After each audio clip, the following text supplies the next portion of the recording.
श्री गणेशाय नमः। श्री शिवाय नमस्तुभ्यं मित्रों। दोस्तों, एक बार आपका फिर से स्वागत है मेरे चैनल शिव आराधना केंद्र में। दोस्तों, हर बार की तरह इस बार भी पंडित प्रदीप मिश्रा जी की कथा से प्रेरणा लेते हुए मैं आपके लिए बहुत ही सुंदर जानकारी लेकर आई हूँ, तो वीडियो पर अंत तक बने रहिए। दोस्तों, सोमवार का दिन भगवान शिव को समर्पित है। इस दिन भगवान शिव की पूजा के साथ ही व्रत भी रखा जाता है। इस दिन भगवान शिव जी की पूजा करते समय कुछ खास बातों का ध्यान रखना चाहिए। शास्त्रों के अनुसार सोमवार को भगवान शिव की पूजा अर्चना की जाती है और इस दिन व्रत करने से भगवान शिव और देवी पार्वती प्रसन्न होते हैं। कहा जाता है कि शिव जी जितनी जल्दी अपने भक्तों से खुश होते हैं उतनी ही जल्दी नाराज़ भी हो जाते हैं। इसलिए शिव जी की पूजा करते समय मनुष्य को विशेष सावधानी रखनी चाहिए। वैसे तो सोमवार का व्रत बेहद ही सरल होता है, लेकिन इस व्रत को करने के कुछ नियम हैं। उन नियमों का पालन करना आवश्यक है। कई बार सोमवार के व्रत और पूजन में कुछ गलतियां हो जाती हैं और कहा जाता है कि इन गलतियों की वजह से व्रत का फल नहीं मिल पाता।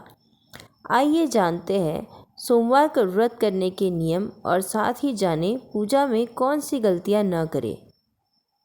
माना जाता है कि भगवान शिव जी की पूजा करने से मनुष्य को जीवन में वह हर सुख मिलता है जिसकी वह कामना करता है। सोमवार का दिन भगवान शिव को समर्पित है। इस दिन भगवान शिव की पूजा के साथ ही व्रत भी रखा जाता है। इस दिन के व्रत को सोमेश्वर नाम से भी जाना जाता है। देवों के देव महादेव माने गए हैं। बता दें कि भगवान शिव जी को शंकर, आशुतोष, महादेव आदि नामों से जाना जाता है।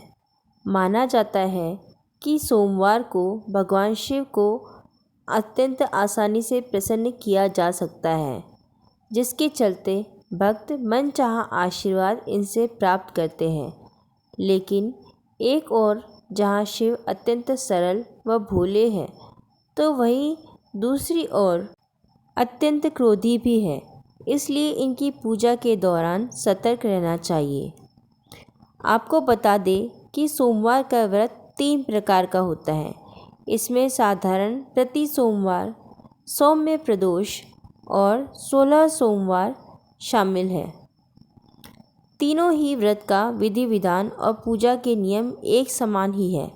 इनमें एक बार भोजन करना चाहिए। भगवान शिव की पूजा करते समय ये गलतियाँ कदापि नहीं करनी चाहिए। माना जाता है कि भगवान शिव जी की पूजा के दौरान दूध का जलाभिषेक किया जाता है। ख्याल रखें कि जब भी आप शिवलिंग पर दूध, दही, शहद या अन्य कोई और वस्तु चढ़ाते हैं तो उसके बाद जल ज़रूर चढ़ाएं। स्नान तभी पूर्ण माना जाता है जब आपके द्वारा भगवान को चढ़ाई गई वस्तु जल से पूरी तरह साफ हो जाए। बता दें कि शिवलिंग को पंचामृत से स्नान कराने के बाद साफ जल ज़रूर चढ़ाना चाहिए। साफ जल चढ़ाने के बाद ही आपके द्वारा किया गया अभिषेक पूर्ण माना जाता है। पूजा करते समय इस बात का ख्याल रखें कि दूध को तांबे के लोटे या बर्तन में ना डालें। हमेशा दूध को स्टील, पीतल या चांदी के पात्र में ही डालना चाहिए। बता दें कि तांबे में दूध डालने से वह दूध संक्रमित हो जाता है और ख़राब हो जाता है। साथ ही बाद में यह दूध शिवलिंग पर चढ़ाने योग्य नहीं रह जाता है। ऐसे कई लोग होते हैं जो शिवलिंग पर ही धूप या फिर अगरबत्ती लगा देते हैं, जो कि गलत है। पुराणों के मुताबिक शिवलिंग को जितना ठंडा किया जाएगा भगवान शिव उतना ही प्रसन्न होंगे।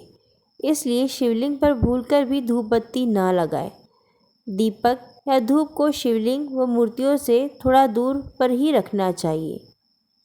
शास्त्रों के अनुसार शिवलिंग पर कभी भी रोली व सिंदूर का तिलक नहीं लगाना चाहिए। शिवलिंग पर हमेशा चंदन का तिलक ही करें। भगवान शिव के मंदिर में परिक्रमा करते वक्त ध्यान रखें कि कभी भी पूरी परिक्रमा ना करें। जहाँ से दूध बहता है वहाँ रुक जाए और वापस घूम जाए।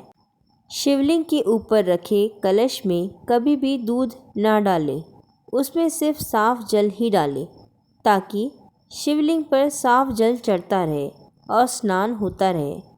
सिर्फ रुद्राभिषेक के समय ही कलश में दूध डाला जाता है। ऐसा माना जाता है कि कभी किसी दूसरे के धन पर नज़र न रखें। चोरी, जुआ खेलना, माता पिता और देवी देवताओं के साथ साधु संतों का अपमान करने वाले से भगवान शिवजी ही नहीं, उनका पूरा परिवार ही क्रोधित हो जाता है। खासकर सोमवार के दिन कभी भी किसी घर आए मेहमान का निरादर न करें। सोमवार के दिन शिवजी की पूजा करते समय कभी काला वस्त्र धारण ना करें। भगवान शिवजी को ही नहीं, उनके पुत्र और देवी पार्वती को भी काला रंग पसंद नहीं है। सोमवार के दिन वैसे हमेशा सफ़ेद रंग का वस्त्र पहनना चाहिए, अन्यथा आप हरा, लाल, सफ़ेद, केसरिया, पीला या आसमानी रंग के वस्त्र भी धारण कर सकते हैं। माना जाता है कि भगवान भोलेनाथ को नीला रंग बहुत प्रिय है। तो दोस्तों, ये थी जानकारी इस बारे में कि यदि आप शिव का पूजन करते हैं तो जो छोटी छोटी गलतियां आप करते हैं वो ना करें। आशा करती हूँ कि यह वीडियो आपको पसंद आया होगा। अगर वीडियो पसंद आया है तो वीडियो को लाइक ज़रूर कीजिए और यदि आप हमारे चैनल पर नए हैं तो चैनल को सब्सक्राइब ज़रूर कीजिए और पास ही जो बेल आइकन है उसे प्रेस करना बिल्कुल मत भूलिए। कमेंट में हर हर महादेव लिखना भी बिल्कुल मत भूलिए। मैं मिलती हूँ आपसे अगली वीडियो में। श्री शिवाय नमस्तुभ्यम।